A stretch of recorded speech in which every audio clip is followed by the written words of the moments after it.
Un millionnaire a mis son fils à la porte parce qu'il était tombé amoureux d'une humble fermière. Cependant, il est resté paralysé par ce que son fils a fait. Le soleil matinal baignait Paris d'une lumière dorée, reflétant sur les immenses façades de verre qui formaient la skyline du quartier d'affaires, tout en haut d'un des plus prestigieux gratte-ciel de la capitale. Henri Beaumont se tenait debout, les mains croisées dans le dos, observant son empire à travers les vastes baies vitrées de son bureau. D'ici, il dominait la ville. Chaque immeuble qu'il voyait, chaque rue animée, chaque place de marché semblait être une pièce de son échiquier. Il n'y avait pas une seule pierre dans le centre économique parisien qui n'ait, à un moment ou un autre, été influencée par ses décisions. Son nom était synonyme de puissance, de succès et de respect. D'un geste précis, il ajusta sa manchette et se tourna vers son bureau, un meuble en acajou massif importé directement du Brésil, soigneusement poli pour refléter son goût impeccable. Sur sa surface trônèrent des dossiers épais, des contrats à plusieurs millions d'euros, et son téléphone portable, dont l'écran affichait déjà plusieurs appels manqués et notifications urgentes. Une légère tape à la porte interrompit le silence solennel du bureau. Antoine Durand, son fidèle bras droit, entra avec l'assurance habituelle. « Monsieur Beaumont, les investisseurs japonais sont arrivés. La réunion commence dans 10 minutes. » Henri hocha la tête sans même détourner le regard. « Parfait. Ont-ils reçu le dossier sur la fusion avec Takahashi Holdings ? » ?»« Oui, tout est en place. » Henri sourit. Rien ne lui échappait. Tout devait être sous contrôle. Il quitta son bureau d'un pas assuré et descendit dans la grande salle de réunion. Les murs, en verre et en acier, donnaient une vue imprenable sur Paris. Une immense table en marbre trônait au centre, entourée de fauteuils en cuir où siégeaient déjà des hommes en costume 3 pièces, représentant l'élite financière internationale. La réunion débuta et, comme toujours, Henri dirigea les discussions avec une autorité naturelle. Son esprit calculateur ne laissait rien au hasard. Il parlait chiffres, stratégie, expansion.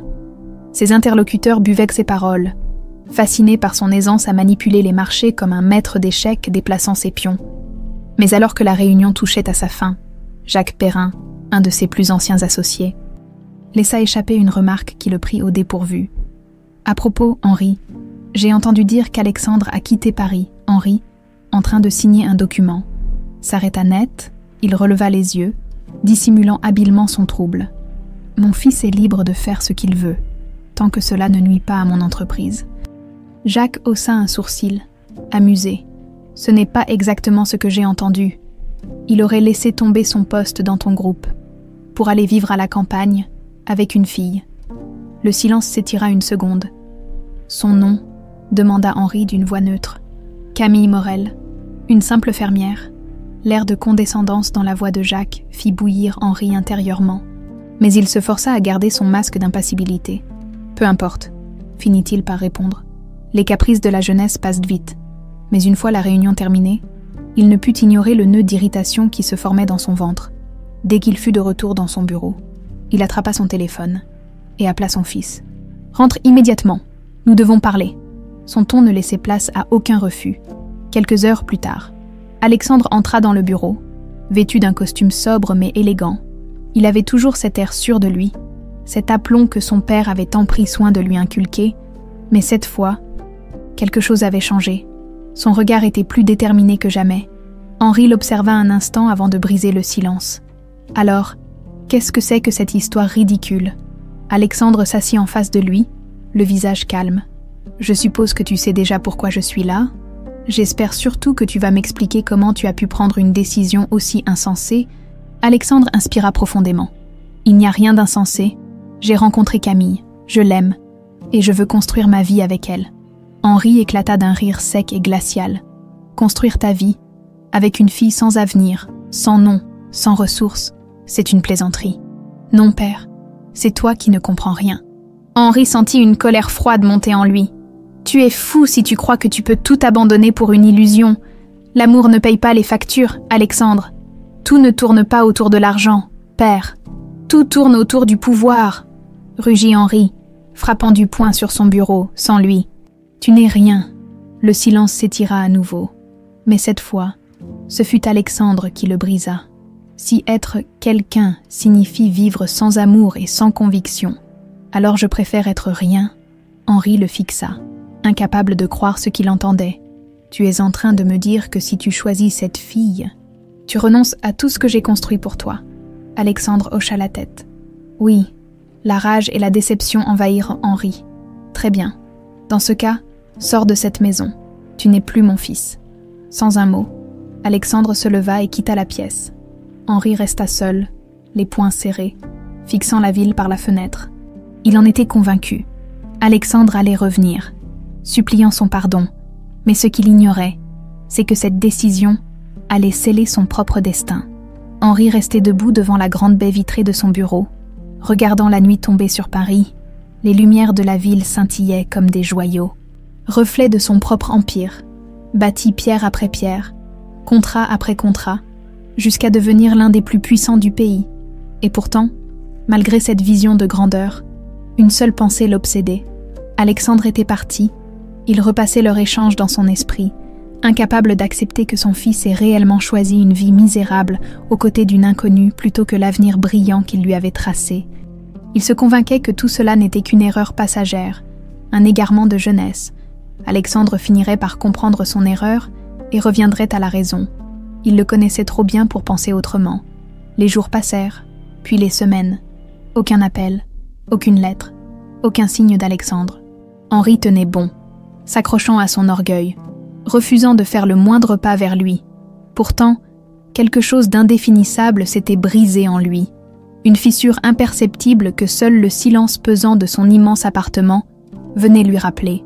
Un soir, alors qu'il rentrait tard d'un gala d'affaires, il trouva Élise, sa gouvernante depuis plus de 20 ans, en train d'attendre dans le salon. « Monsieur Beaumont, excusez-moi, mais vous devriez peut-être appeler Alexandre. » Henri lui lança un regard froid. « Et pourquoi ferais-je cela ? Parce que c'est votre fils, et parce que je vous vois errer dans cette maison comme un fantôme depuis son départ ?» Il ne répondit pas, mais ses doigts se crispèrent sur les boutons de son manteau. Il n'avait jamais toléré qu'on remette en question ses décisions, pas même par ceux qui le connaissaient depuis longtemps. Il reviendra quand il comprendra ce qu'il a perdu, ou peut-être qu'il a simplement trouvé quelque chose de plus précieux ailleurs. Henri fronça les sourcils, mais Élise ne dit rien de plus. Elle inclina légèrement la tête et s'éclipsa dans l'ombre du couloir, le laissant seul avec ses pensées. Quelques jours plus tard, une rumeur lui parvint par un ancien collaborateur. Alexandre et Camille avaient racheté une petite exploitation agricole et travaillaient d'arrache-pied pour la faire prospérer. Pire encore, il semblait heureux. Cette idée était insupportable pour Henri. Son fils n'était pas fait pour une vie de dur labeur. Il se devait d'intervenir. Un matin, sans prévenir, il fit appeler son chauffeur et ordonna qu'on le conduise à l'adresse qu'il avait obtenue. En sortant de la voiture, il fut immédiatement frappé par le contraste brutal entre ce lieu et le monde auquel il appartenait. Autour de lui, des champs s'étendaient à perte de vue, ponctués de petites serres et de machines agricoles. L'air était chargé d'une odeur de terre humide et de bois fraîchement coupé, une senteur brute et authentique qui lui était totalement étrangère. Au loin, il aperçut une silhouette qui portait des sacs de grains sur l'épaule. Son fils, Alexandre, était vêtu simplement, en jean et chemise retroussée, sa peau légèrement hâlée par le soleil. Il riait avec Camille, qui, les mains pleines de terre, inspectait des plants de légumes avec attention. La scène avait quelque chose de paisible et harmonieux, une image de bonheur simple que Henri ne comprenait pas. Lorsqu'Alexandre aperçut son père, son sourire s'effaça instantanément. Il posa son sac et s'approcha lentement, suivi de Camille, dont l'expression était méfiante. « Qu'est-ce que tu fais ici, père ?» Henri observa son fils avec une expression indéchiffrable. « Je suis venu t'ouvrir les yeux. Il est encore temps de réparer ton erreur. » Alexandre serra la mâchoire. « Mon erreur, tu veux dire choisir une vie qui me rend heureux au lieu de vivre dans ton ombre. Tu crois être heureux ici ?» lança Henri avec dédain. « Regarde-toi, Alexandre. Tu étais destiné à bien plus que ça, cette terre, cette maison délabrée. Ce n'est pas la vie que tu mérites. » Camille s'avança, son regard brûlant de défi. « Et qui es-tu pour décider ce que ton fils mérite ? Tu le vois malheureux ici. Regarde-le dans les yeux. »« Henri, dis-moi si tu le vois malheureux. » Henri posa les yeux sur Alexandre. Son fils se tenait droit, fier, sans aucune trace de regret dans son regard, et c'est là qu'Henri comprit que quelque chose lui échappait totalement. Tu es en train de me dire que tu es prêt à abandonner définitivement l'empire que j'ai construit pour toi. » Oui, le cœur d'Henri se serra. Il n'avait jamais envisagé cette possibilité. « Alors, tu ne reverras pas un centime de mon héritage. Tu perds tout, Alexandre. Je veux que tu comprennes bien cela. » Un silence pesant s'installa. Puis, à la stupeur de Henri, Alexandre sourit. « Je n'ai rien perdu. Père, j'ai juste choisi ce qui compte vraiment. » Henri sentit une colère sourde l'envahir, une rage qui masquait mal une douleur plus profonde, plus insidieuse. Il n'avait jamais imaginé que son fils puisse être aussi catégorique. Il inspira longuement, tentant de masquer le tremblement imperceptible dans ses mains. « Très bien, tu fais ton choix, alors considère que je n'ai plus de fils. » Sans un mot de plus. Il tourna les talons et remonta dans sa voiture, claquant la porte avec une violence contenue, alors que le véhicule s'éloignait de la ferme. Henri fixait l'horizon, le regard sombre. Il avait gagné tant de batailles dans sa vie. Mais pour la première fois, il avait l'étrange sensation d'avoir perdu quelque chose d'irremplaçable. Le silence régnait dans la voiture, alors qu'Henri fixait droit devant lui. Le regard perdu dans le vide, Paris semblait à des années-lumière de cette ferme où il venait de renier son propre fils. Il tentait de se convaincre qu'il avait bien agi, que ce n'était qu'une question de temps, avant qu'Alexandre réalise son erreur et revienne. Mais une étrange sensation s'était logée dans sa poitrine, une sensation qu'il ne connaissait que trop bien. Le doute. Il serra les poings sur ses genoux, cherchant à chasser cette impression désagréable. Alexandre finirait par se lasser.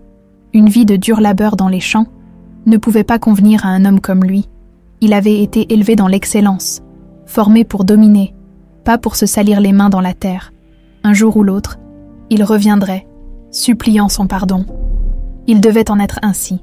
Pourtant, l'image de son fils, debout sous le soleil, le regard calme et déterminé, refusait de quitter son esprit.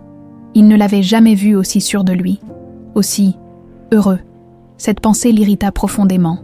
Alexandre n'avait pas le droit d'être heureux sans lui, sans ce qu'il lui avait offert. Lorsqu'il arriva enfin dans son immense hôtel particulier en plein cœur du 6e arrondissement, il se sentit à nouveau maître de son univers. Ici, tout était à sa place. Les lustres en cristal diffusaient une lumière tamisée parfaite. Les œuvres d'art valèrent des fortunes, et le parquet ciré reflétait la rigueur et la discipline qui régnaient dans cette maison. Il fit signe à son majordome de ne pas le déranger et se dirigea vers son bureau. Il s'assit derrière son imposant bureau en acajou et ouvrit un tiroir.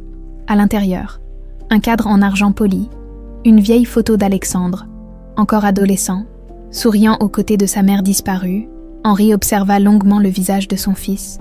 Cherchant à comprendre comment ce garçon qu'il avait façonné avec tant de soin avait pu lui tourner le dos de cette manière, un bruit de pas dans l'entrée le tira de ses pensées, la porte du bureau s'ouvrit légèrement et Élise, sa gouvernante, passa la tête.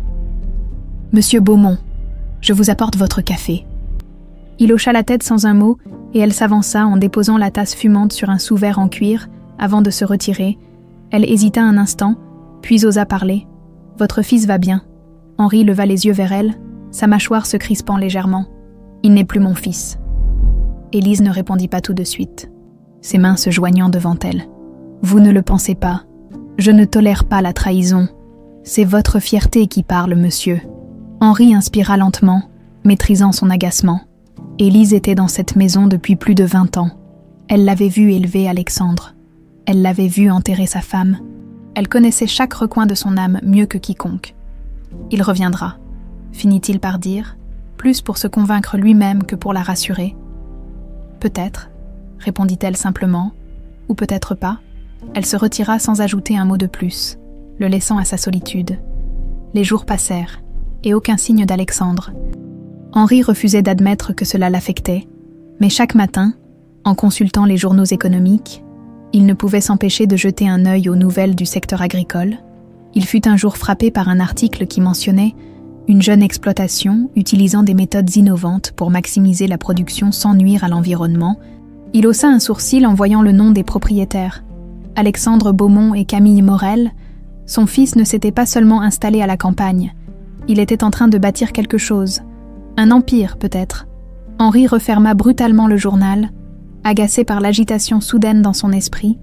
Ce n'était pas une compétition. Alexandre finirait par échouer. Ce n'était qu'une question de temps.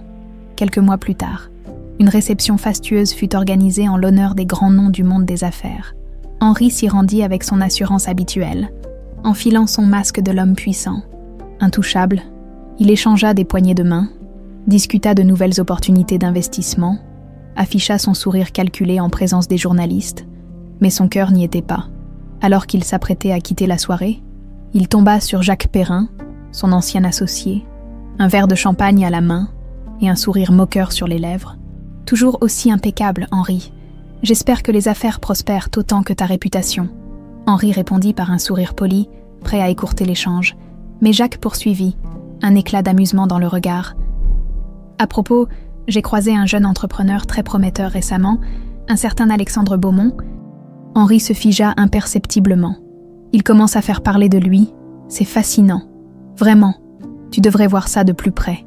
Il claqua doucement son verre contre le sien, avant de s'éloigner, le laissant seul avec une étrange sensation de malaise. Sur le chemin du retour, Henri fixa la nuit parisienne sans vraiment la voir. Une inquiétude sourde s'installait en lui, un doute qu'il refusait d'admettre. Et si Alexandre ne revenait jamais, Henri était assis à son bureau, les doigts joints devant lui, fixant le vide. Depuis plusieurs jours, une tension sourde s'installait en lui, un malaise qu'il n'arrivait pas à identifier clairement. Son fils ne donnait aucun signe de faiblesse. Son nom apparaissait de plus en plus dans la presse économique. Et, pire encore, il semblait prospérer là où Henri avait juré qu'il échouerait. Mais il y avait autre chose. Une ombre grandissante dans les affaires de Beaumont Immobilier, ces dernières semaines, hier. Plusieurs transactions importantes avaient pris un tournant inattendu. Un contrat d'investissement avec un groupe international venait d'échouer à la dernière minute. Un projet de construction de luxe dans le sud de la France avait été brusquement suspendu pour des raisons administratives obscures. Et hier, il avait reçu un appel inquiétant de ses conseillers financiers, lui recommandant de revoir certains chiffres. Il repoussa ses pensées et se leva brusquement. Ce n'était que des imprévus. Il avait toujours su rebondir. Les affaires fluctuaient, c'était dans leur nature. Son téléphone vibra sur la table. Il le saisit et répondit immédiatement. « Henri, il faut qu'on parle », fit la voix pressée d'Antoine Durand. « Je suis occupé, Antoine. »« Pas cette fois, c'est grave. » Henri sentit une pointe d'irritation. Il détestait que l'on emploie ce ton alarmiste avec lui. « Je t'écoute. On a un problème avec notre filiale à Dubaï. Les chiffres des derniers rapports financiers ne concordent pas avec les relevés bancaires. Il y a des écarts massifs. » Henri, un frisson imperceptible lui parcourut la nuque. De combien parle-t-on ? Assez pour déclencher un audit immédiat des autorités locales ? Henri s'appuya contre son bureau, sa mâchoire se serrant légèrement. C'est impossible. Nous avons des contrôles internes, stricts. Aucun fonds ne disparaît sans explication. Et pourtant, c'est ce qui est en train de se produire. Quelqu'un siphonne l'argent. L'irritation d'Henri se transforma en une colère froide. « Je veux un rapport détaillé sur ma table d'ici ce soir. »« Ce n'est pas tout, » poursuivit Antoine d'une voix plus grave. « Il y a des rumeurs dans les cercles financiers. Des investisseurs commencent à douter de la solidité de nos actifs. Certains retirent leur participation. » Henri sentit pour la première fois depuis longtemps une réelle inquiétude l'envahir. « Je vais gérer ça, » coupa-t-il sèchement. Mais au fond de lui, il savait que cette fois-ci, la situation lui échappait. Les jours suivants furent une descente aux enfers. Chaque matin apportait une nouvelle catastrophe. Ses avocats l'informèrent que plusieurs plaintes pour irrégularité financière avaient été déposées contre Beaumont Immobilier. Son empire était en train de vaciller. Il organisa une réunion de crise avec ses associés. Autour de la table, l'atmosphère était lourde. « Quelqu'un peut-il m'expliquer ce qui se passe ?» demanda-t-il en balayant la salle du regard. Un silence gênant s'installa. Puis enfin, Jacques Perrin, son associé de longue date, prit la parole. « Henri, je crois qu'il est temps d'être réaliste. Nous avons pris trop de risques ces dernières années. Certains projets étaient trop ambitieux et il y a eu des décisions qui n'étaient peut-être pas les plus prudentes. » Henri comprit immédiatement.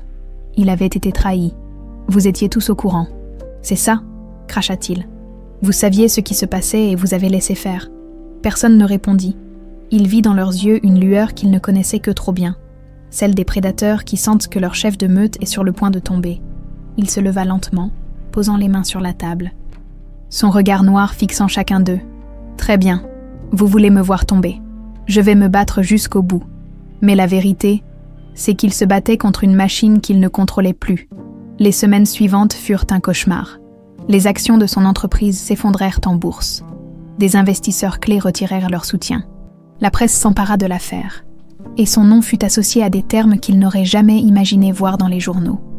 Fraude, mauvaise gestion, possible banqueroute, puis vint l'ultime trahison. Un matin, alors qu'il se rendait à son bureau, il trouva la porte close. 2 huissiers lui barrèrent l'entrée. « Monsieur Beaumont, la société est placée sous administration judiciaire.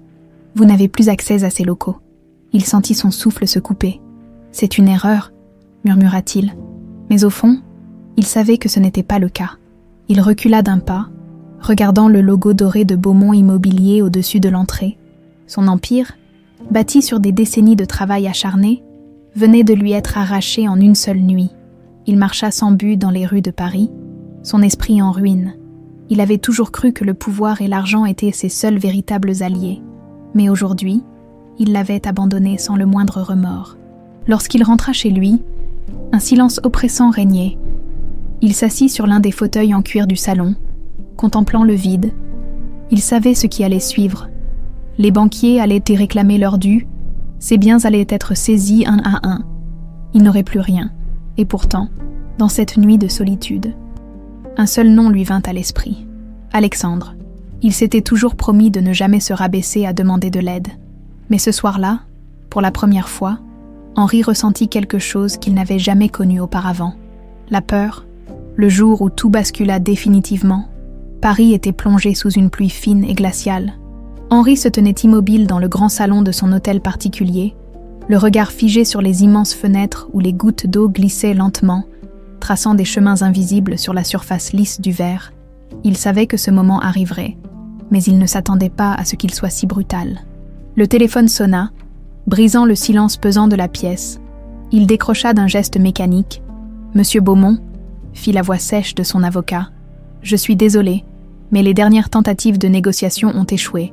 La banque a confirmé la saisie de vos biens, ils commenceront l'inventaire dès demain matin. » Henri ferma les yeux un instant. « Combien me reste-t-il » Un court silence. « Quasiment rien, monsieur. Votre compte personnel a été gelé, et vos actions restantes ne valent plus grand-chose. Et ma maison. Elle sera mise aux enchères dans 15 jours. » La ligne resta silencieuse. L'homme qu'il avait été n'existait plus. Le titan du monde des affaires, l'homme intouchable, respecté et craint, n'était plus qu'un nom sur une liste de dettes. Il raccrocha sans répondre et se laissa tomber dans un fauteuil, sentant un poids écrasant peser sur ses épaules. Son regard parcourut la pièce. Ses meubles luxueux, ses tableaux de maître, ces antiquités qu'il avait accumulées au fil des ans comme autant de trophées de son ascension fulgurante, tout cela allait disparaître. 1 heure plus tard, on frappa à la porte. Il ouvrit pour trouver Élise, la gouvernante, debout sur le seuil, son expression empreinte d'une tristesse qu'elle ne chercha pas à cacher. « Ah, monsieur, j'ai entendu parler de la situation. » Henri ne répondit pas.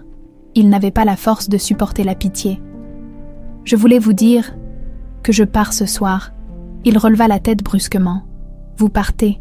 J'ai trouvé une autre place. Une famille qui a besoin d'une gouvernante à plein temps. Je suis désolé, monsieur. » Il sentit une pointe glaciale transpercer son orgueil. Même Élise, cette femme qui avait toujours été une présence discrète mais constante dans sa vie, l'abandonnait. « Je comprends, » répondit-il simplement, la gorge nouée. Elle lui tendit une enveloppe. « J'ai mis mes économies ici. Ce n'est pas grand-chose, mais peut-être que cela vous aidera en attendant. » Henri recula d'un pas, la colère montant en lui. « Garde ton argent. Je n'ai pas besoin de charité. » Elle le regarda longuement, puis hocha lentement la tête, comme si elle s'y attendait. « Prenez soin de vous, monsieur. » Elle quitta la maison, et lorsqu'il referma la porte derrière elle, il se sentit plus seul que jamais. Le lendemain, ils vinrent, les huissiers, accompagnés d'hommes en costumes impeccables et de fonctionnaires administratifs, envahirent la demeure comme des charognards autour d'une carcasse encore tiède. Chaque meuble, chaque objet de valeur était catalogué, étiqueté, emballé. Il assista, impuissant, à la désintégration méthodique de son monde. À un moment, Il croisa le regard d'un jeune agent immobilier qui notait méthodiquement les estimations des biens. L'homme hésita, puis murmura « Désolé, monsieur Beaumont ». Henri ne répondit rien. Qu'y avait-il à dire? Lorsqu'ils eurent terminé, la maison était méconnaissable. Il ne restait que des pièces vides, des murs nus et un silence pesant. Il se retrouva seul, debout, au milieu de ce qui avait été son empire personnel. Le soir venu, il enfila son manteau et quitta l'hôtel particulier. Il marchait sans but, les rues de Paris semblant s'étirer à l'infini sous la pluie battante. Il passa devant des vitrines luxueuses, où des hommes d'affaires partageaient des dîners, insouciants, vivant dans le monde qu'il avait autrefois dominé. Puis, comme poussé par un instinct qu'il ne s'expliquait pas, il se retrouva devant un restaurant où il avait autrefois l'habitude de dîner avec ses anciens associés. À travers la vitre, il aperçut Jacques Perrin, son ancien partenaire, attablé avec plusieurs hommes influents. Ils riaient, discutaient, comme si rien ne s'était passé, comme si Henri Beaumont n'avait jamais existé. Le dégoût monta en lui, mais il se força à détourner les yeux. Il n'était plus rien pour eux. Il continua à marcher, jusqu'à ce que ses pas le mènent au bord de la Seine. Il s'arrêta sur un pont, le regard fixé sur l'eau sombre qui reflétait les lumières de la ville. Il ne savait plus qui il était, il ne savait plus où aller.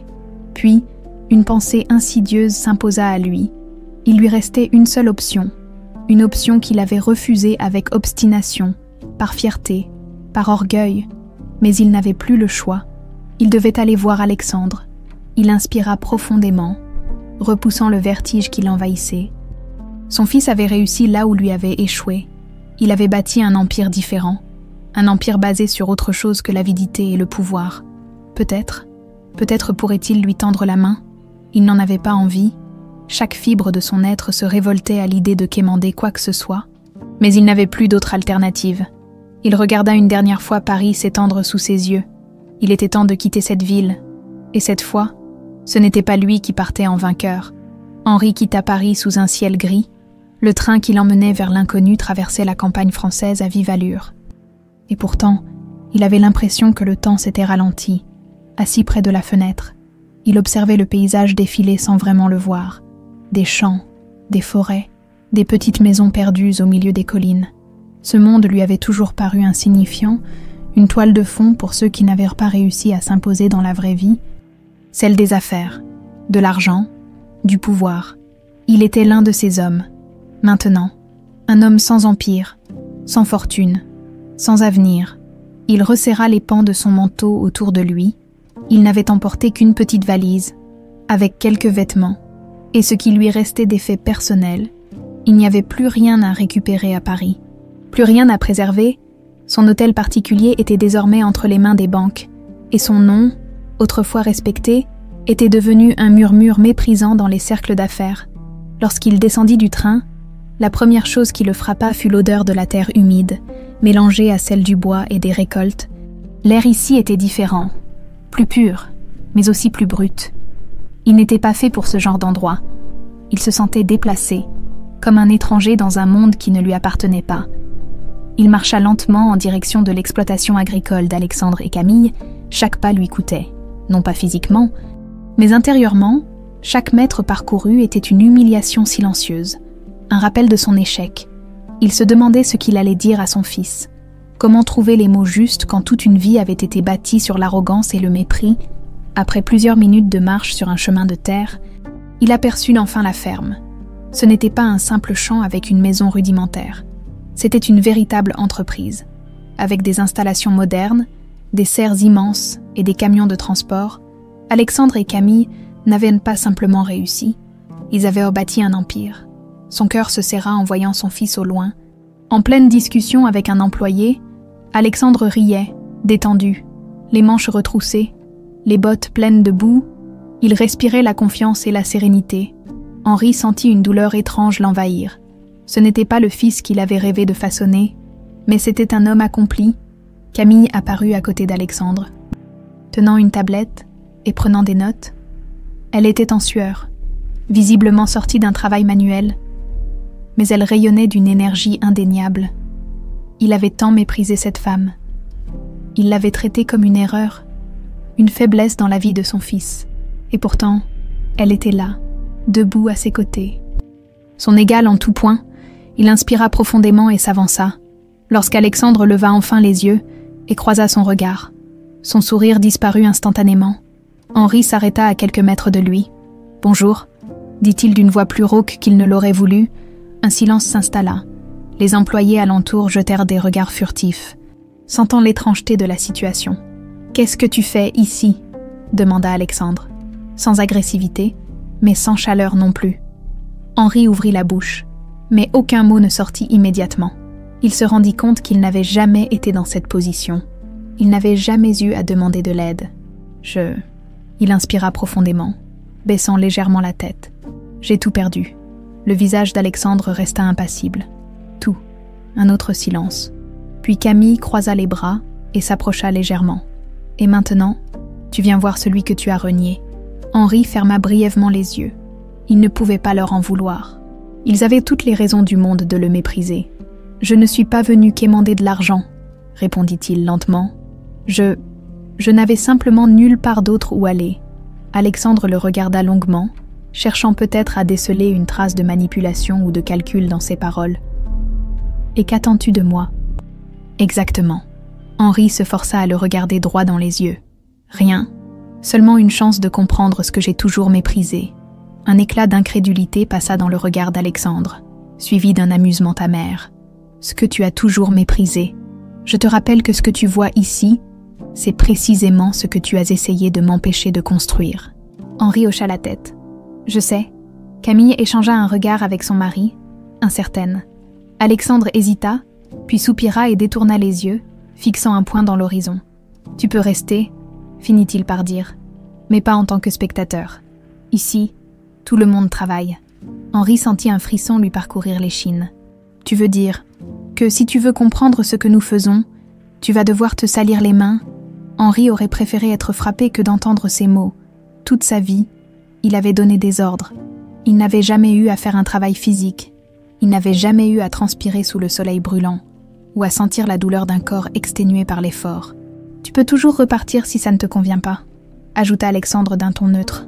Henri savait qu'il n'en ferait rien. « Très bien », dit-il d'une voix posée. « Je travaillerai. » Camille eut un léger sourire en coin, un mélange d'ironie et de défi. « On verra combien de temps tu tiens. » Henri savait que ce serait difficile. Mais il savait aussi une chose, c'était sa dernière chance. Le matin était encore jeune quand Henri sortit de la petite chambre que Camille lui avait assignée. Il avait à peine dormi, non pas parce que l'endroit était inconfortable, mais parce que son esprit refusait de se calmer. Il n'avait jamais eu une nuit aussi silencieuse. Pas de bruit de circulation, pas de murmure dans les couloirs d'un hôtel particulier, pas de lumière tamisée filtrant sous la porte d'un bureau où travaillaient encore ses employés, juste l'obscurité et le chant des grillons, lui rappelant à chaque instant combien il était loin de son ancien monde. Il s'avança dans la cour où le jour commençait à se lever. L'air frais du matin portait une odeur de terre humide et de bois, une senteur brute qui lui était totalement étrangère. Il vit Camille au loin, donnant des instructions à 2 ouvriers, puis aperçut Alexandre, accroupi près d'un enclos, en train d'examiner un groupe de brebis. Lorsqu'Alexandre leva les yeux et le vit, il se redressa lentement. « Tu es réveillé tôt », remarqua-t-il. « On m'a dit que tout le monde travaillait ici », répondit Henri d'un ton qui se voulait neutre. Alexandre l'observa un instant, puis hocha la tête. « Bien, suis-moi. » Ils traversèrent la cour jusqu'au champ, où plusieurs ouvriers étaient déjà en train de travailler. Henri vit des silhouettes soulever des sacs, déplacer des bottes de foin, entretenir les cultures. Tout semblait réglé avec une précision implacable. Un balai silencieux où chacun savait exactement ce qu'il devait faire.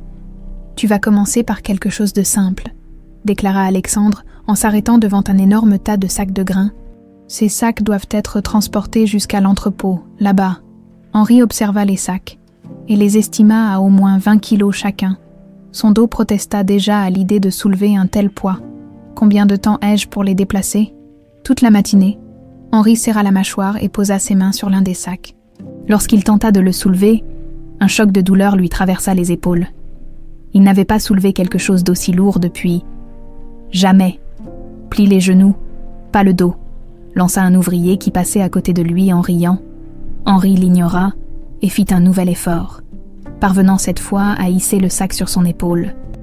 Il fit quelques pas, la respiration lourde, les muscles criant déjà sous l'effort.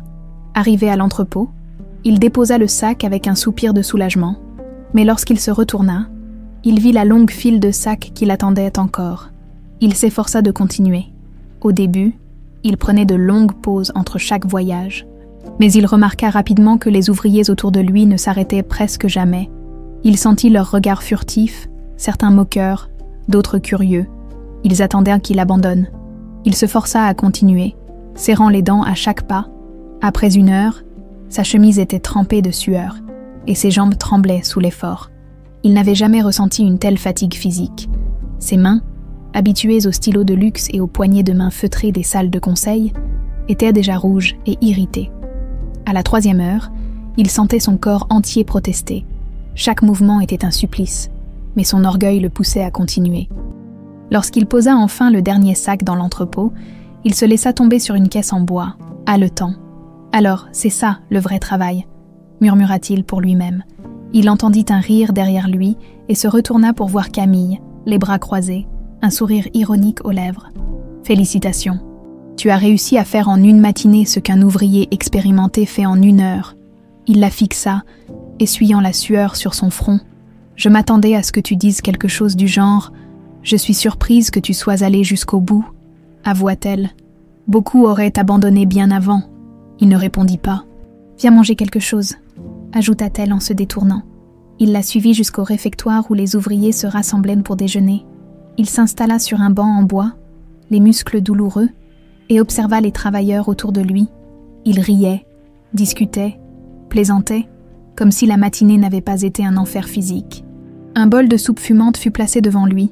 Il leva les yeux et croisa le regard d'Alexandre. « Mange », lui dit son fils. « Tu en auras besoin pour l'après-midi. »« L'après-midi » répéta Henri, incrédule. « Tu croyais que la journée se terminait à midi ?» Henri baissa les yeux sur son bol. « Bien sûr que non. » Il se força à manger. La soupe était simple mais réconfortante, bien différente des mets raffinés qu'il avait l'habitude de consommer. Mais à cet instant, elle lui sembla être le meilleur repas de sa vie.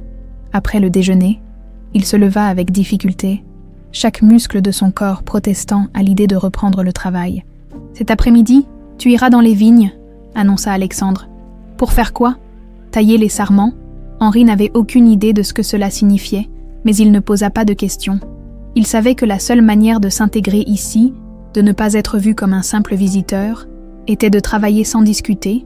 Il suivit un groupe d'ouvriers jusqu'aux rangées de vignes qui s'étendaient sous le soleil. On lui tendit un sécateur et on lui montra comment couper les sarments inutiles pour favoriser la croissance des grappes. Les heures passèrent lentement, chaque mouvement lui semblait plus difficile que le précédent. Et pourtant, il continua. En fin d'après-midi, alors que le soleil commençait à décliner, il posa son outil et observa ses mains. Elles étaient couvertes d'ampoules et de coupures. Il les regarda longuement, se demandant combien de temps il pourrait tenir avant de céder à l'épuisement lorsqu'il retourna vers la ferme. Alexandre l'attendait, appuyé contre une barrière en bois. Alors, Henri inspira profondément. C'est épuisant. Alexandre hocha la tête. Bienvenue dans la vraie vie. Henri ne trouva rien à répondre. Il avait passé sa première journée de travail physique. Il avait souffert, lutté, mais il l'avait fait. Et au fond de lui, il savait que ce n'était que le début. Henri se réveilla en sursaut, une douleur lancinante traversant son dos comme une lame chauffée à blanc. Il lui fallut un instant pour comprendre où il était. La pièce était modeste, les murs de bois simples, sans décoration superflue, le matelas sur lequel il dormait n'avait rien de comparable aux lits luxueux sur lesquels il s'était allongé toute sa vie. L'odeur de terre humide et de foin flottait dans l'air. Lorsqu'il tenta de bouger, son corps protesta violemment, chaque muscle hurlait sous l'effort de la veille. Il n'avait jamais ressenti une fatigue pareille. Ses mains étaient couvertes d'ampoules, sa nuque raide, et même lever un bras lui demandait un effort qu'il n'avait jamais eu à fournir auparavant. Il se força néanmoins à se lever, serrant les dents à chaque mouvement. Lorsqu'il ouvrit la porte de sa chambre, il fut accueilli par la lumière crue du matin et le bourdonnement lointain des insectes. Dehors, la ferme était déjà en activité. Des ouvriers déplacèrent des bottes de foin, des tracteurs avançaient lentement dans les champs, et l'odeur du café fraîchement préparé flottait dans l'air. Il descendit lentement vers la grande table en bois près de la cuisine extérieure, où plusieurs ouvriers prenaient leur petit déjeuner. Certains le regardèrent du coin de l'œil, d'autres échangèrent des sourires moqueurs. Il savait ce qu'il pensait. Il n'était pas l'un des leurs, pas encore. Camille apparut avec une tasse de café et la posa devant lui sans un mot. Il la remercia d'un simple hochement de tête et prit une gorgée. Le café était fort, sans fioriture, loin des expressos sophistiqués qu'il avait l'habitude de boire. Pourtant, à cet instant, il lui sembla être la meilleure chose au monde. « Comment tu te sens ?» demanda Alexandre en s'asseyant en face de lui. Henri posa lentement sa tasse, comme si un train m'était passé dessus. Un sourire en coin apparut sur le visage d'Alexandre. « Bienvenue dans la vraie vie. » Henri ne releva pas la provocation. Il savait qu'Alexandre attendait qu'il abandonne, qu'il renonce à cette épreuve et reparte la tête basse. Mais ce n'était pas une option. « Qu'est-ce qui m'attend aujourd'hui ?» demanda-t-il, déterminé à ne pas montrer la moindre faiblesse. Alexandre haussa un sourcil, surpris par sa ténacité. « On doit récolter les derniers légumes avant la fin de la saison. Tu vas travailler avec les ouvriers dans les champs. » Henri acquiesça et se leva lentement, son corps protestant à chaque mouvement. Il suivit un groupe de travailleurs à travers les rangées de plantations, où on lui donna un panier et un couteau pour couper les légumes mûrs.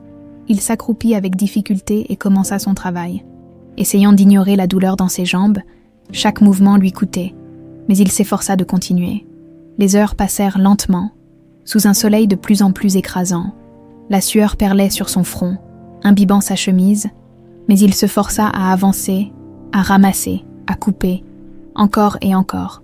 Et, à la pause de midi, il s'effondra sur une caisse en bois, essuyant son visage avec un chiffon poussiéreux. Un ouvrier lui tendit une gourde d'eau, qu'il accepta sans discuter. « T'as l'air d'un homme qui n'a jamais travaillé de ses mains ?» lança l'ouvrier en riant. Henri leva les yeux vers lui. « C'est parce que je n'ai jamais travaillé de mes mains. » L'homme éclata de rire. « Eh bien, c'est jamais trop tard pour apprendre. » Henri ne répondit rien. Il observa autour de lui. Les ouvriers mangeaient ensemble, discutant avec légèreté malgré la fatigue visible sur leurs visages.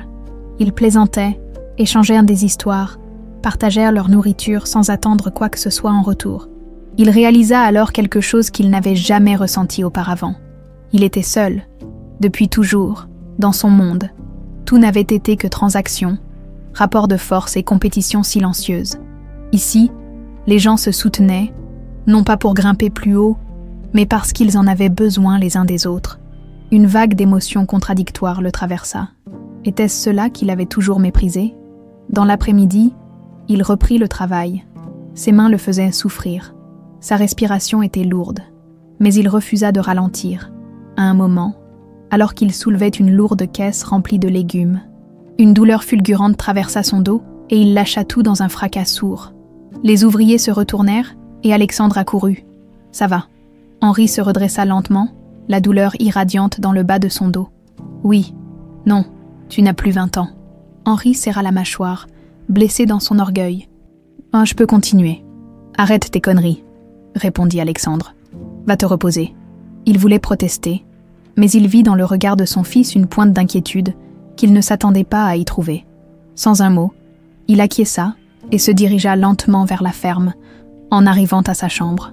Il s'assit sur le lit, prenant une grande inspiration. Il n'avait jamais été aussi fatigué, aussi brisé, mais il n'avait jamais non plus ressenti cette étrange sensation de satisfaction. Il repensa aux années passées à diriger son empire, à écraser la concurrence, à accumuler les victoires sans jamais s'arrêter pour en savourer une seule. Et aujourd'hui, après une simple journée de travail manuel, il se sentait vivant. Il passa une main sur son visage et se laissa tomber en arrière. Pour la première fois depuis longtemps, il s'endormit sans penser à demain. Le chant du coq tira Henri d'un sommeil profond et sans rêve. Il ouvrit les yeux lentement, s'attendant à sentir la même douleur lancinante que la veille, mais quelque chose avait changé. La fatigue était toujours là, certes, mais il n'était plus écrasé par elle.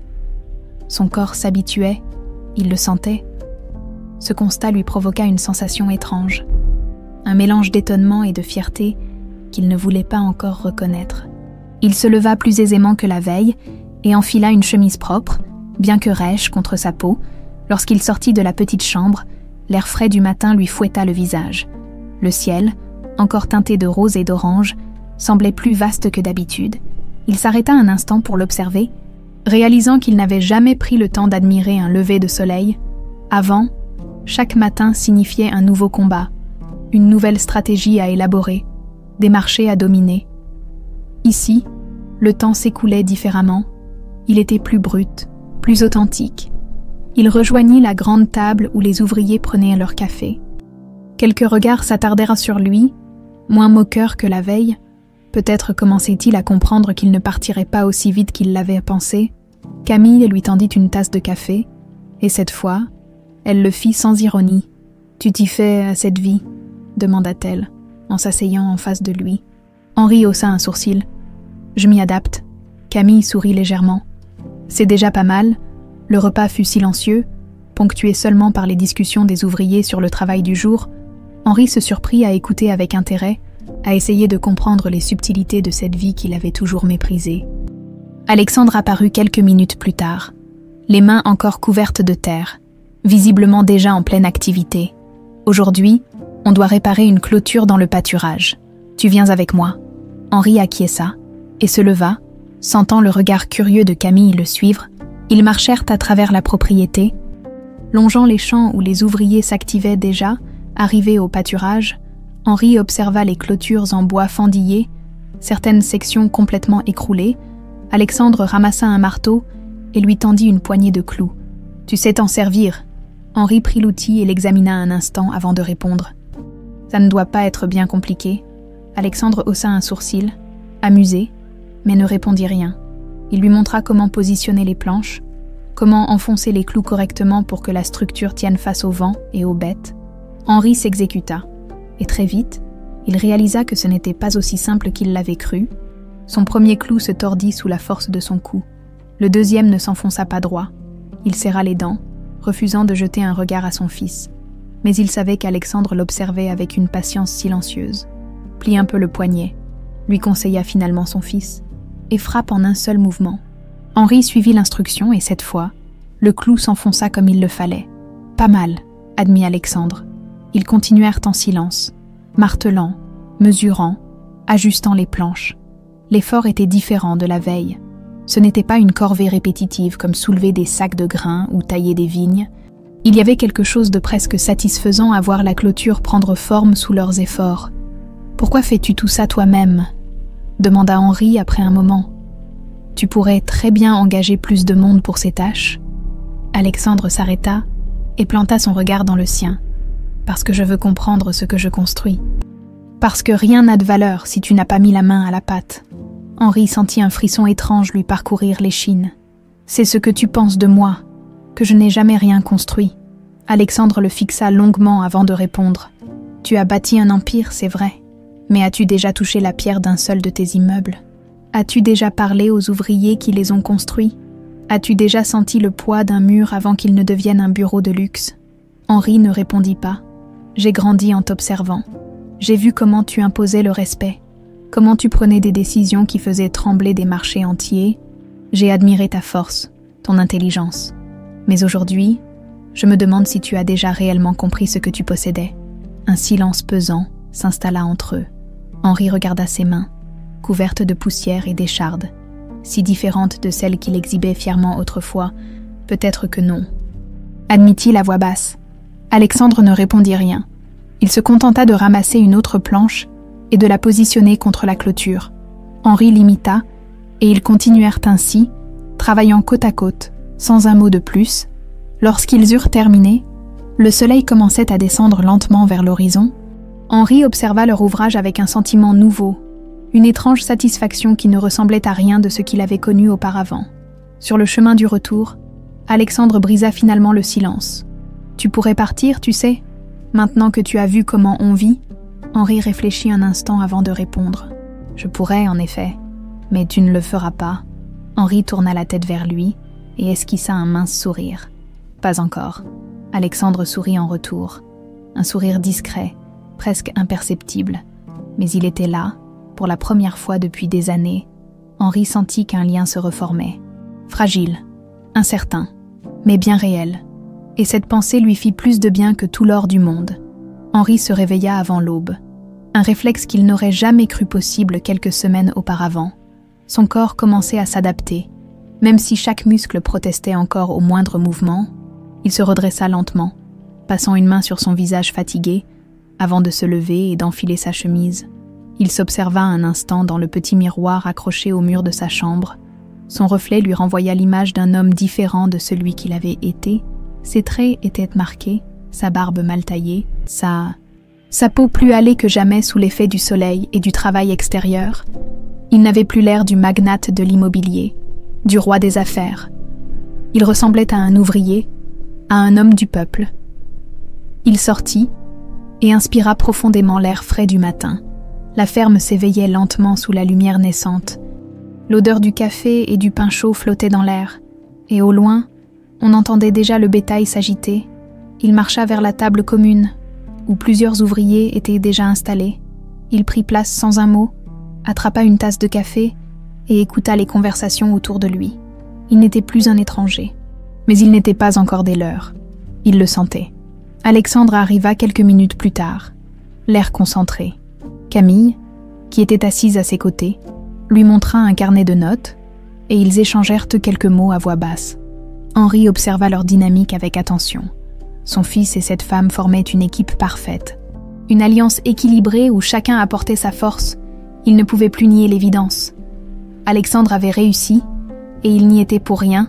Après le petit déjeuner, Alexandre s'approcha de lui avec une expression indéchiffrable. « Aujourd'hui, on a un problème », annonça-t-il. Henri arqua un sourcil. « Quel genre de problème ? Un incendie s'est déclaré dans l'un des champs hier soir. Heureusement limité à une petite portion, mais avec la sécheresse des derniers jours, on doit vérifier toutes les installations pour éviter que ça se reproduise. » Henri sentit une tension dans l'air.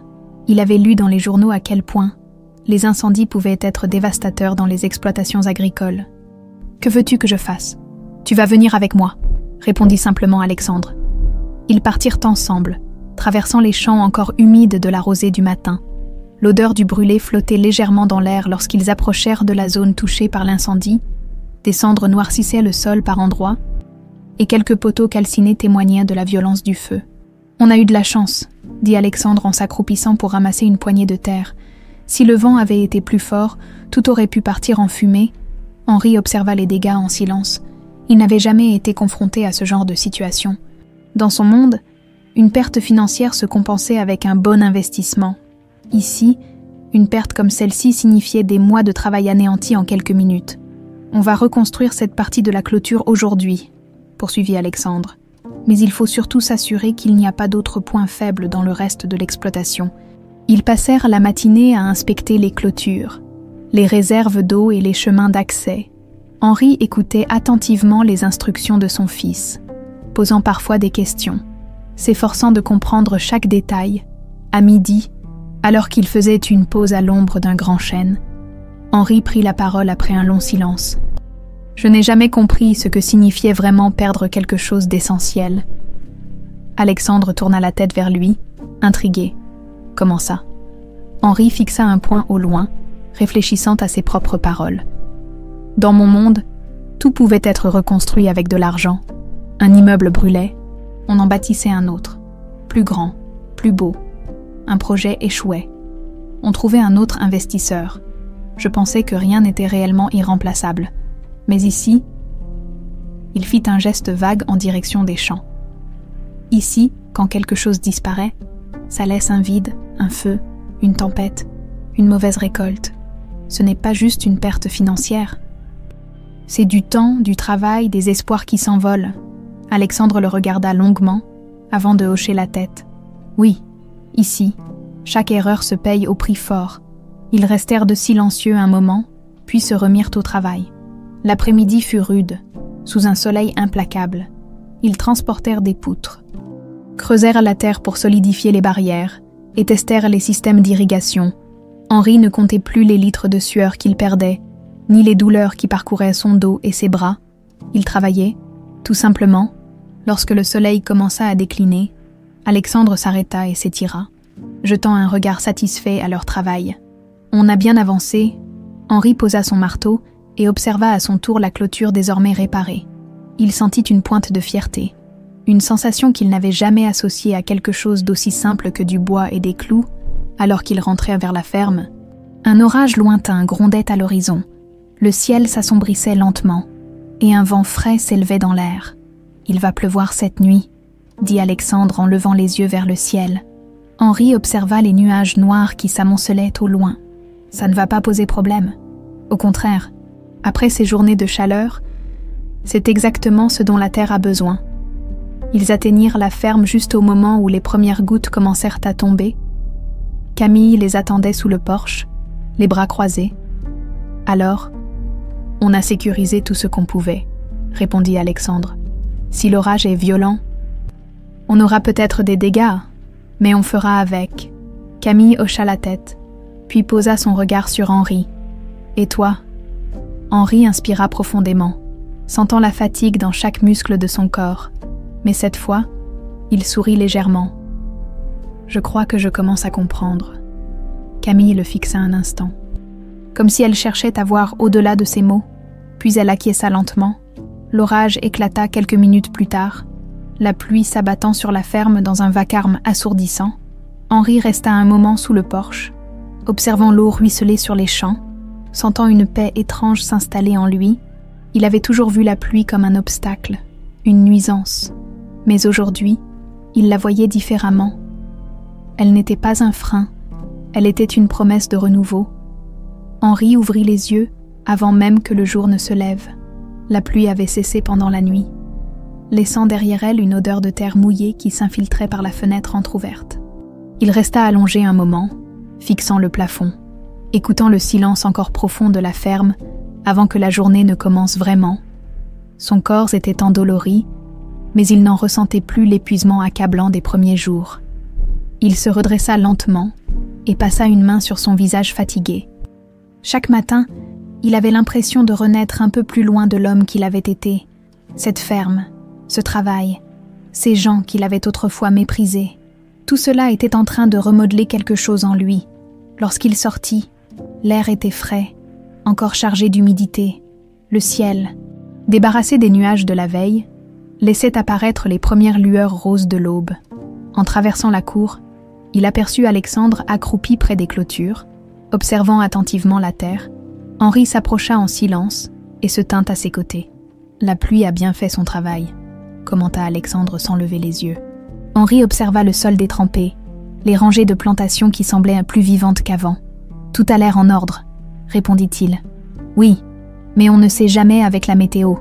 Il faudra vérifier que les racines n'ont pas été trop exposées à l'eau. » Henri hocha la tête. Bien qu'il ne comprenne pas tous les détails, mais il commençait à voir ce que son fils voyait, à ressentir cette connexion avec la terre qui lui avait toujours échappé. Alors qu'il se dirigeait vers les bâtiments de la ferme, Camille les rejoignit, tenant un carnet entre les mains. « Il y a quelque chose que tu devrais voir », dit-elle en tendant le carnet à Alexandre. Il le feuilleta rapidement avant de froncer légèrement les sourcils. « C'est sérieux. »« Pas encore, mais ça pourrait le devenir, » répondit-elle. Henri observa leur échange, intrigué. « Quel est le problème ?» demanda-t-il. Alexandre hésita un instant avant de lui tendre le carnet. Henri parcourut les chiffres et les annotations, mais il lui fallut quelques secondes pour en comprendre le sens. « La récolte de l'année dernière a été moins rentable que prévu, » réalisa-t-il. Camille acquiesça.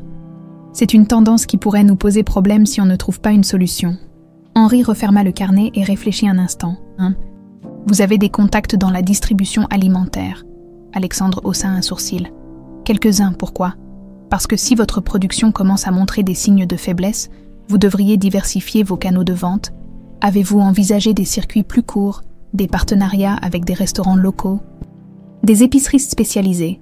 Camille et Alexandre échangèrent un regard. « On y a pensé, » admit Camille. « Mais on manque de temps et de réseau pour développer ça. » Henri sentit une énergie nouvelle l'envahir. Pour la première fois depuis son arrivée ici, il voyait une opportunité où il pouvait réellement apporter quelque chose. « Je peux vous aider ?» dit-il simplement. Alexandre le fixa, comme s'il cherchait à comprendre où était le piège. « Et pourquoi tu ferais ça ? » « Parce que je ne suis pas totalement inutile, » répondit Henri avec un léger sourire. Un silence s'installa, puis Alexandre hocha lentement la tête. « Très bien, on verra ce que tu peux faire. » Henri sentit une étrange satisfaction monter en lui. Il n'avait pas simplement accepté de travailler dans cette ferme, il était en train d'y trouver sa place. La journée passa rapidement, ponctuée de vérifications dans les champs, de réparations et de discussions sur la gestion de la ferme. Henri passa une partie de l'après-midi dans le bureau improvisé d'Alexandre, feuilletant des dossiers, analysant les chiffres, repensant la manière dont les ventes étaient organisées. C'était un travail qu'il connaissait, mais cette fois, il n'était pas motivé par la seule perspective du profit. Il voulait aider. Il voulait prouver qu'il pouvait être plus qu'un simple fardeau du passé. En fin d'après-midi, alors qu'il rangeait quelques papiers, il tomba sur un vieux cadre posé sur une étagère. Il le prit entre ses mains et sentit son cœur se serrer. C'était une photo d'Alexandre enfant, avec sa mère. Il n'avait pas revu cette image depuis des années. Un bruit de pas derrière lui le fit sursauter. Il se retourna et trouva Alexandre debout sur le seuil. « Je ne me souvenais plus que tu avais gardé ça », murmura Henri en posant le cadre sur la table. Alexandre s'appuya contre le mur, les bras croisés. Maman aimait cette ferme. Elle rêvait d'un endroit comme celui-ci, loin de tout ce que tu voulais. Henri baissa les yeux. Elle était différente de moi. Oui, et c'est peut-être pour ça que je suis plus comme elle. Un silence tendu s'installa. Henri sentit un poids peser sur sa poitrine. Je l'aimais, tu sais. Alexandre ne répondit rien tout de suite. Peut-être, mais tu ne lui as jamais laissé la place qu'elle méritait. Henri ferma les yeux un instant. Il savait qu'Alexandre avait raison. Je ne peux pas changer le passé, dit-il finalement. Non, mais tu peux décider de ce que tu fais maintenant. Henri releva la tête et croisa le regard de son fils. C'est ce que j'essaie de faire. Alexandre l'observa encore un instant avant de soupirer. Alors continue. Puis il tourna les talons et quitta la pièce, laissant Henri seul avec ses souvenirs. Il regarda une dernière fois la photo avant de la remettre à sa place. Le passé était immuable, mais peut-être avait-il encore une chance de réparer une partie de ce qu'il avait brisé. Henri resta un long moment dans la petite pièce, seul avec ses pensées, la photo d'Alexandre et de sa mère, posée sur l'étagère poussiéreuse, continuait de l'obséder. Il tendit la main pour la saisir une nouvelle fois. Effleurant du bout des doigts le cadre en bois usé, son regard s'attarda sur le sourire doux de la femme qu'il avait aimée, une femme qu'il n'avait jamais su comprendre. Un poids oppressant s'installa dans sa poitrine. Tout ce temps, il s'était convaincu qu'il n'avait pas eu d'autre choix, que son ambition était une nécessité et que les sacrifices faits en chemin étaient justifiés. Mais aujourd'hui, au milieu de cette ferme qui n'aurait jamais dû être son refuge, il se demandait pour la première fois s'il n'avait pas simplement tout gâché. Il reposa lentement la photo et quitta la pièce. Dehors, le soleil déclinait, teintant le ciel de nuances dorées. L'air était plus frais après la pluie de la veille, et la ferme baignait dans une lumière paisible. Pourtant, Henri ne trouvait aucun apaisement en lui. Alors qu'il traversait la cour, une voix l'arrêta. « Tu comptes rester enfermé toute la soirée ?» Il se retourna et vit Camille adossée contre un poteau, les bras croisés, le regard perçant. « Je réfléchissais », répondit-il simplement. « À quoi ?» Henri hésita un instant. « À ce que j'ai perdu ?» Camille haussa légèrement un sourcil, comme si elle s'attendait à cette réponse. « Et qu'est-ce que tu comptes faire de ce constat ?» Il inspira profondément avant de répondre. « Je ne sais pas encore. » Un silence s'installa entre eux, puis Camille s'avança légèrement, son regard ne quittant pas le sien. « Tu sais, j'ai longtemps détesté l'image que j'avais de toi. » Henri hocha la tête, comprenant où elle voulait en venir. Et maintenant, elle le fixa un instant avant de soupirer. « Disons que l'image devient plus nuancée. » Il esquissa un sourire discret. « C'est déjà un progrès. » Camille eut un léger rire, mais elle ne répondit rien de plus. Un bruit de moteur attira leur attention. Un pick-up poussiéreux s'engagea sur le chemin de la ferme et vint se garer près de la grange. Un homme en descendit, un grand gaillard au visage buriné par le soleil, les traits marqués par les années de travail en extérieur. « Et qui est-ce » demanda Henri. « Un fournisseur » répondit Camille. « Il s'appelle Louis Berger. Il nous livre du matériel agricole et quelques produits spécialisés. » Henri observa l'homme s'approcher d'Alexandre, une poignée de documents en main. Il échangea quelques mots avec lui avant de lui tendre un papier que son fils parcourut avec attention, mais quelque chose dans l'attitude d'Alexandre changea soudainement. Henri vit sa mâchoire se contracter, ses doigts se refermer légèrement sur la feuille. « Qu'est-ce qui se passe ?» demanda-t-il en fronçant les sourcils. Camille s'avança légèrement, observant la scène avec prudence. « Je n'en ai aucune idée, mais je n'aime pas cette expression sur son visage. » Henri sentit son instinct s'alerter. Il connaissait ce regard. Alexandre n'était pas simplement contrarié. Il était en colère. Ils s'approchèrent tous les deux, tandis que Louis Berger poursuivait son explication, d'un ton calme mais insistant. « Je suis désolé, mais l'entrepôt principal a changé de propriétaire, et les nouvelles directives nous empêchent de continuer notre contrat avec vous. » Henri vit le poing d'Alexandre se refermer. « Qui est le nouveau propriétaire ?» Louis hésita un instant, puis finit par répondre. « Beaumont et associé. » Un silence de plomb s'abattit sur la cour. Henri sentit une décharge glaciale parcourir son dos. « Quoi ?» lâcha Alexandre, sa voix plus froide que jamais. « Ils ont racheté l'entrepôt il y a quelques semaines et imposé de nouvelles conditions aux producteurs. On n'a pas eu le choix. » Henri comprit immédiatement ce que cela signifiait. L'un de ses anciens associés, peut-être même Jacques Perrin, était derrière tout cela. Ils avaient inflairé la montée en puissance de la ferme et cherchaient désormais à l'étouffer avant qu'elle ne devienne trop influente. Alexandre serra la mâchoire, son regard noir fixé sur le document. « Ils veulent nous couper l'accès au marché ?» Louis soupira. « Je suis désolé, vraiment. J'aimais travailler avec vous, mais je ne peux pas risquer de perdre mon contrat principal. » Henri sentit une colère sourde monter en lui. Il connaissait ce genre de stratégie. Il l'avait lui-même utilisé plus d'une fois pour écraser la concurrence. Et maintenant, cette même tactique était dirigée contre son fils. Alexandre releva enfin les yeux vers lui. « C'est ton ancien monde qui revient me mordre, » dit-il d'un ton tranchant. Henri ne chercha pas à se défendre. « Je vais arranger ça. » Alexandre éclata d'un rire amer. « Tu vas arranger ça? Et comment, en passant un coup de fil à tes anciens amis? Tu crois vraiment qu'ils vont t'écouter maintenant que tu n'es plus rien pour eux ?» Henri savait qu'Alexandre avait raison. Il n'avait plus le pouvoir d'avant, plus l'influence qui lui permettait autrefois de renverser des marchés entiers d'un simple geste. Mais il n'avait pas perdu son intelligence. Il n'avait pas perdu son instinct. Il prit une profonde inspiration. « Je vais trouver un moyen. » Alexandre le fixa un long moment, avant de secouer la tête. « Si tu veux vraiment nous aider, prouve-le. » Puis, il tourna les talons et s'éloigna, laissant Henri seul avec sa promesse. Camille posa une main sur son bras. « Si tu veux agir, fais-le vite. Ces hommes n'attendront pas que tu trouves une réponse. » Henri serra les poings. Pour la première fois depuis son arrivée ici, il se retrouvait confronté à un problème qu'il connaissait bien. Mais cette fois, ce n'était pas pour protéger son empire, c'était pour protéger son fils. Et il était prêt à tout pour réussir. Henri se tenait seul dans la nuit, les bras croisés, le regard perdu dans le lointain. Le silence de la ferme, habituellement apaisant, semblait cette fois peser sur lui comme un poids invisible. Il savait ce que cela signifiait. Son ancien monde venait de s'inviter dans celui de son fils. Et ce n'était pas une coïncidence. Il avait passé des décennies à imposer ses règles, à manipuler le marché, à écarter les concurrents sans remords, et maintenant, quelqu'un utilisait ces mêmes méthodes contre Alexandre. Il aurait pu s'en sentir fier, en d'autres circonstances. Mais cette fois, c'était différent. Cette fois, c'était son propre fils qui risquait de tout perdre à cause des ombres qu'il avait laissées derrière lui. Il inspira profondément et ferma les yeux. Il savait qu'Alexandre ne le laisserait pas intervenir facilement. Son fils voulait se battre avec ses propres armes, avec ses propres valeurs, mais Henri connaissait ces hommes mieux que personne. Il ne jouait pas avec l'honneur. Il jouait pour gagner. Au petit matin, il prit une décision. Il devait aller à Paris. Il attendit qu'Alexandre finisse d'organiser les tâches de la journée avant de s'approcher de lui. « Je pars en ville », annonça-t-il simplement. Alexandre haussa un sourcil, méfiant. Pourquoi faire? Trouver qui se cache derrière ce rachat? On sait déjà qui c'est, répondit Alexandre avec amertume. Ce sont tes anciens associés. Mais je sais comment ils pensent, insista Henri.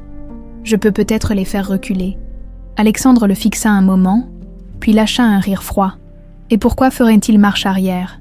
Tu n'es plus l'homme puissant que tu étais. Henri ne baissa pas les yeux. Peut-être pas, mais je connais leurs failles, et je vais les exploiter. Un silence tendu s'installa entre eux. Henri savait qu'Alexandre ne lui faisait pas confiance sur ce terrain, mais il savait aussi qu'il ne pouvait pas refuser une aide qui pourrait sauver la ferme. « Fais comme tu veux », finit par lâcher Alexandre. « Mais ne nous vends pas en échange d'un retour en grâce. » Henri ne répondit rien. Il savait que son fils pensait qu'il voulait retrouver son ancienne vie, mais ce n'était plus le cas. Il ne voulait plus de ce monde. Il voulait simplement empêcher le passé d'anéantir l'avenir d'Alexandre. Quelques heures plus tard, il était à Paris, La ville lui sembla à la fois familière et étrangère. Les immeubles imposants, les voitures de luxe, les hommes en costume qui marchaient d'un pas rapide, les téléphones collés à l'oreille. C'était son monde. Mais en s'y plongeant de nouveau, il ressentit une étrange distance. Comme s'il observait un passé auquel il n'appartenait plus tout à fait, il se dirigea vers l'immeuble de Beaumont & Associés, son ancienne entreprise, celle qui ne portait désormais plus que son nom sans lui appartenir. Il savait qui il devait voir, Jacques Perrin, son ancien bras droit, son ami de toujours, et l'homme qui avait fini par le trahir quand l'empire Beaumont s'était écroulé. Lorsqu'il arriva à l'accueil, la réceptionniste hésita en le voyant. Il n'était plus attendu ici depuis longtemps, mais son nom avait encore du poids. Quelques minutes plus tard, il se retrouva dans un bureau qu'il connaissait bien, assis face à Jacques. « Henri Beaumont », murmura Jacques, en s'adossant à son fauteuil en cuir. « Je dois avouer que je suis surpris. » Henri le fixa sans ciller. « Tu savais que je viendrais ? Évidemment. Mais je pensais que tu viendrais supplier un poste. Pas défendre une petite ferme au fin fond de la campagne. » Henri serra la mâchoire. « Pourquoi vous attaquez-vous à la ferme d'Alexandre ?» Jacques sourit, amusé.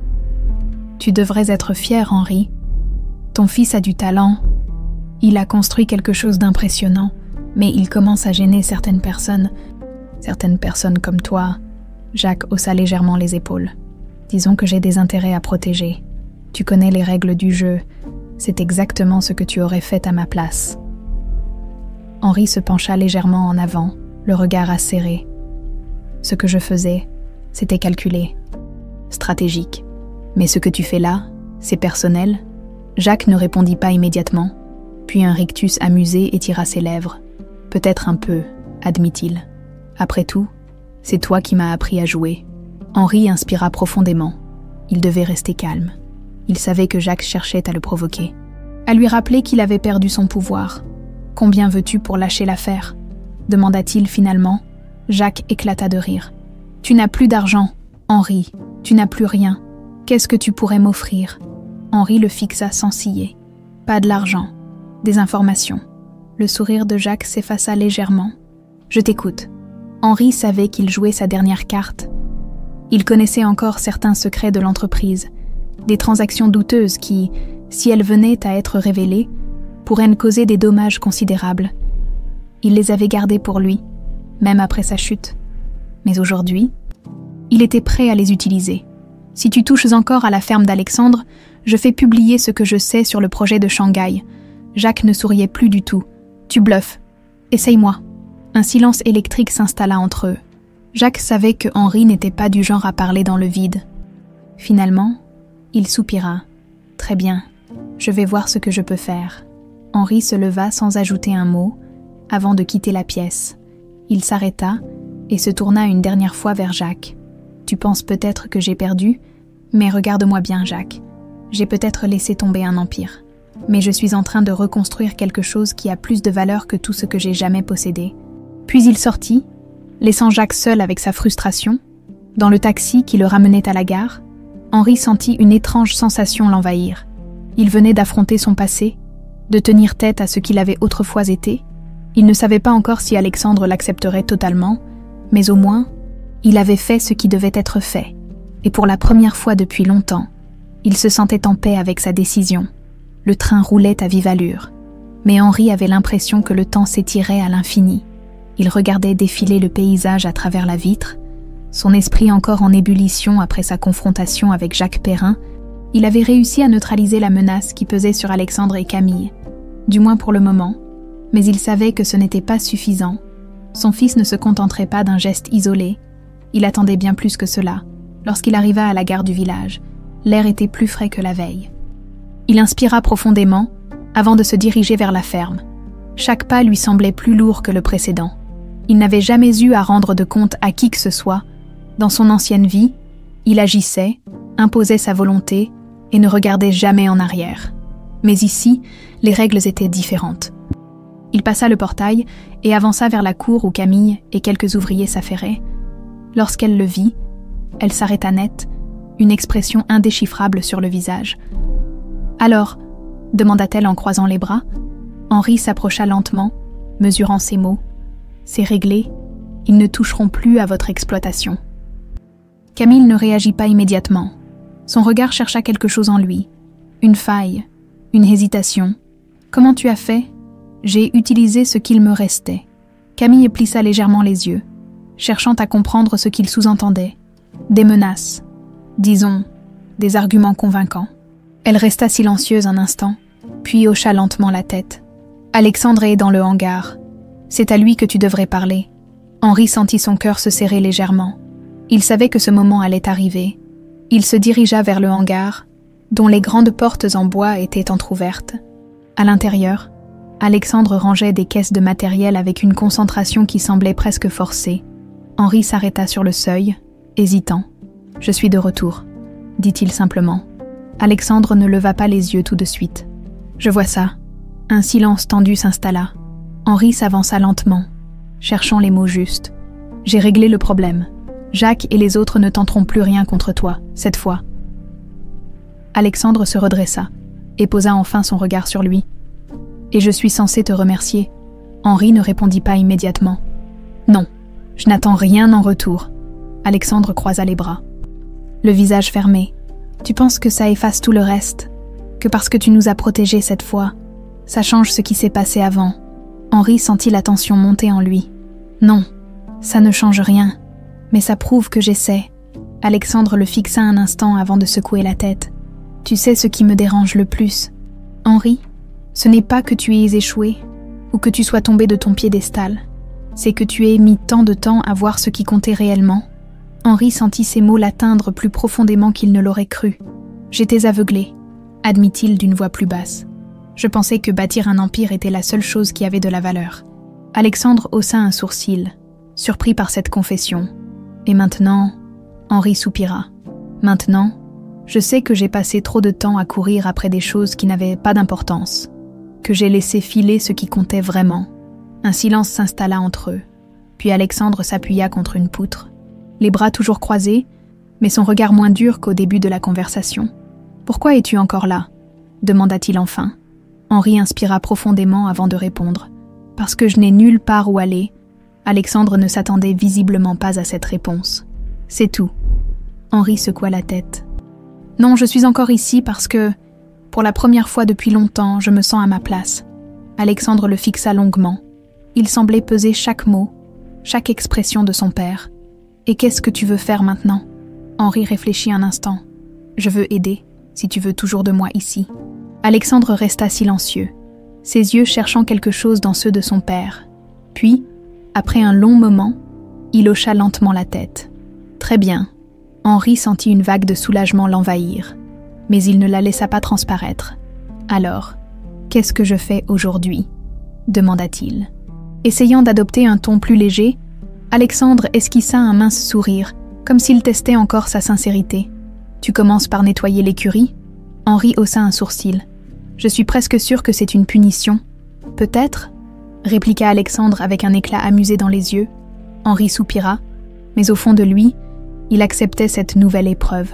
Il n'avait plus de bureau luxueux, plus d'équipe de conseillers, plus de décisions stratégiques à prendre au sommet d'un gratte-ciel, mais il avait quelque chose qu'il n'avait jamais eu auparavant, une seconde chance. Et cette fois, il comptait bien la saisir. Le matin était encore frais quand Henri entra dans l'écurie, un seau à la main, prêt à affronter la tâche qu'Alexandre lui avait assignée. L'odeur de foin, de terre et de bêtes remplaçait les parfums coûteux auxquels il avait autrefois été habitué. Il s'arrêta un instant, observant les chevaux dans leur stall, le souffle paisible, leurs grandes prunelles sombres l'observant avec curiosité. Jamais, dans ces années à diriger un empire immobilier, il n'aurait imaginé se retrouver ici, une pelle à la main, en train de nettoyer après des animaux, et pourtant, il ne ressentait ni honte ni amertume. Il y avait quelque chose de libérateur dans cette simplicité. Il se mit au travail, refusant de se laisser dominer par la fatigue ou le dégoût. Il n'avait plus rien à prouver à personne, sauf peut-être à lui-même. Le travail était physique, exigeant, mais il se força à garder un rythme constant, absorbé par cette nouvelle réalité. Au bout de quelques heures, alors qu'il essuyait la sueur sur son front, il sentit un regard sur lui. Il se retourna et vit Camille, appuyée contre l'entrée de l'écurie, les bras croisés, un léger sourire en coin. « Je dois avouer que je suis impressionné. Henri haussa un sourcil. Impressionné que je sache manier une pelle. Impressionné que tu sois encore ici, répondit-elle. Il posa l'outil et s'appuya contre un des piliers en bois. Je ne suis pas le genre d'homme à abandonner facilement. Camille le détailla un instant avant de hocher lentement la tête. Je commence à le croire. Un silence s'installa entre eux. Mais il n'était pas inconfortable. Camille semblait moins sur la défensive, moins prête à le voir comme une menace ou un intrus. Alexandre m'a dit ce que tu as fait à Paris, reprit-elle finalement. Henri ne répondit pas tout de suite. J'ai fait ce que je devais faire. C'est drôle, fit-elle avec un sourire ironique. C'est exactement ce qu'Alexandre dit quand il prend une décision importante. Henri eut un petit rire, surpris. Il est plus comme moi que ce qu'il veut bien admettre. Camille hocha la tête. Oui, mais il est aussi comme sa mère. C'est ce qui fait sa force. Le sourire de Henri s'effaça légèrement. Ça, elle me manque, murmura-t-il sans vraiment réfléchir. Camille le fixa un moment, lisant l'émotion dans ses yeux. Il ne l'a jamais dit, mais je pense qu'elle lui manque aussi. Henri détourna légèrement le regard, sentant un pincement douloureux dans sa poitrine. J'aurais dû être un père différent. Peut-être, mais tu as encore le temps d'être un père maintenant. Il leva les yeux vers elle, surpris par la douceur dans sa voix. Tu penses vraiment qu'il peut me pardonner ? Camille haussa les épaules. Il ne te le dira peut-être jamais en face, mais regarde où tu es. Il aurait pu te chasser d'ici. Il aurait pu refuser ton aide, mais il ne l'a pas fait. Henri sentit quelque chose se détendre en lui. C'est sa manière de dire qu'il me laisse une chance. Exactement. À toi de voir ce que tu en fais. Camille lui adressa un dernier regard, avant de repartir vers la maison principale. Henri resta un moment immobile, ses pensées tournant en boucle. Il avait passé sa vie à conquérir, à dominer, à écraser ceux qui se mettaient en travers de son chemin. Aujourd'hui, il apprenait une autre forme de force, celle de l'humilité, de la patience, du travail honnête. Il reprit son travail, avec une énergie nouvelle. L'après-midi, il rejoignit Alexandre dans le hangar où il devait vérifier l'état des machines agricoles. Cette fois, leur collaboration était plus fluide. Il n'y avait plus autant de tension, plus autant de méfiance. « J'ai une idée pour améliorer la distribution », lança Henri après un moment. Alexandre jeta un coup d'œil vers lui. « Ah oui, j'ai commencé à établir des contacts avec des restaurateurs qui cherchent des produits de qualité, en circuit court. Si on développe ce réseau, on pourrait réduire notre dépendance aux grandes distributions. » Alexandre l'observa un instant, avant de hocher lentement la tête. « C'est une bonne idée. » Henri esquissa un sourire. « Tu n'imagines pas à quel point ça me coûte de t'entendre dire ça ?» Alexandre éclata de rire, secouant la tête. « Ne t'y habitue pas trop vite. » Mais derrière l'humour, Henri sentit quelque chose de sincère, un début d'acceptation. Lorsque le soleil se coucha ce soir-là, il ressentit un étrange sentiment de satisfaction. Il n'avait jamais pensé que le travail manuel et la simplicité d'une vie rurale pourraient lui apporter un tel apaisement. Il n'était plus Henri Beaumont, magnate de l'immobilier. Il était juste Henri, et pour la première fois, cela lui suffisait. Henri se leva avant l'aube, comme il en avait pris l'habitude ces dernières semaines. Le silence de la ferme, rythmé par les bruits lointains des animaux qui s'éveillaient, lui semblait maintenant familier. Il s'étira lentement, ressentant une légère douleur dans les muscles. Mais ce n'était plus la souffrance accablante des premiers jours. Son corps s'était adapté. Et lui aussi. Il sortit de sa chambre et marcha vers la cour, où l'air frais du matin portait encore l'humidité de la nuit. Il s'arrêta un instant pour observer les champs s'étendant à perte de vue. Baigné dans les premières lueurs dorées du soleil, cette terre, qu'il avait autrefois méprisée, était devenue son quotidien. Alors qu'il se dirigeait vers l'écurie pour nourrir les chevaux, il aperçut Alexandre en train de discuter avec Camille. Leur échange semblait intense, et Henri sentit immédiatement que quelque chose n'allait pas. Il s'approcha lentement, captant des bribes de leur conversation. « On ne peut pas se permettre de perdre autant », disait Camille d'un ton inquiet. « Je sais, mais on n'a pas le choix », répondit Alexandre, en passant une main nerveuse sur sa nuque. Henri s'arrêta à quelques mètres d'eux. Un problème.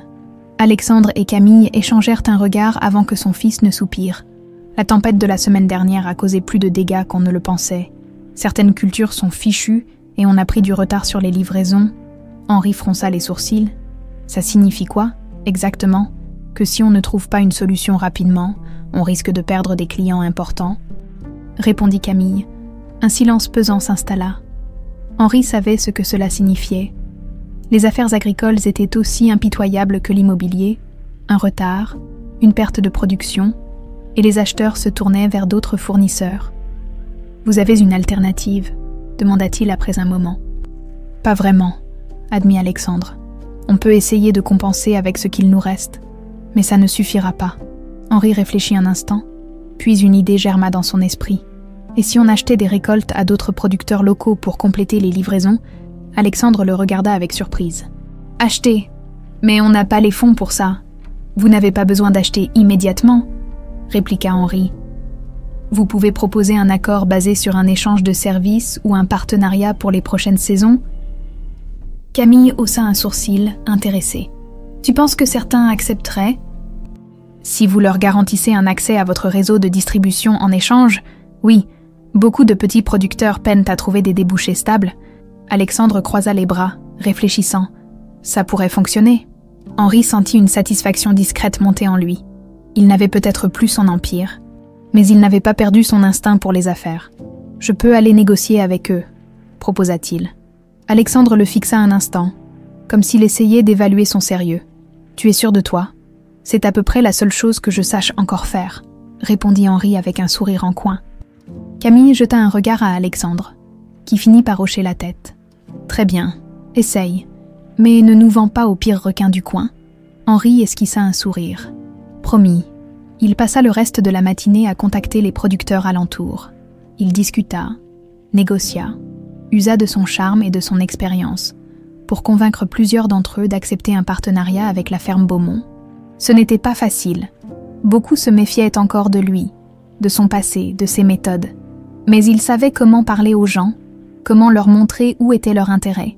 En fin d'après-midi, il retourna à la ferme avec des accords en poche. Lorsqu'il exposa les résultats à Alexandre et Camille, il vit leur expression passer de la surprise à une forme de respect silencieux. « Tu as réussi ?» murmura Alexandre en parcourant les documents. « C'est ce que je fais de mieux », répondit Henri avec un sourire. Alexandre releva les yeux vers lui, et cette fois, il y avait quelque chose de différent dans son regard. « Merci. Un simple mot, mais il valait plus que tout le reste. » Henri sentit une chaleur étrange dans sa poitrine. Il n'avait jamais cherché la reconnaissance de son fils, et pourtant, à cet instant, il réalisait à quel point il en avait besoin. Ils passèrent le reste de la soirée à organiser la logistique des nouvelles livraisons. Pour la première fois, Henri ne se sentait plus comme un intrus dans cet univers. Il n'était plus un spectateur. Il faisait partie de l'équipe. Alors qu'il s'apprêtait à regagner sa chambre, Alexandre l'arrêta à la porte. « Tu comptes rester ?» Henri le regarda un instant, pesant sa réponse. « Si tu veux bien de moi ?» ?»« Oui. » Alexandre le fixa un moment avant de lui tendre la main. « Bienvenue chez toi. » Henri serra la main de son fils, sentant une émotion puissante monter en lui. Il avait tout perdu autrefois, mais ce qu'il venait de gagner valait bien plus que n'importe quel empire. Il avait retrouvé sa famille,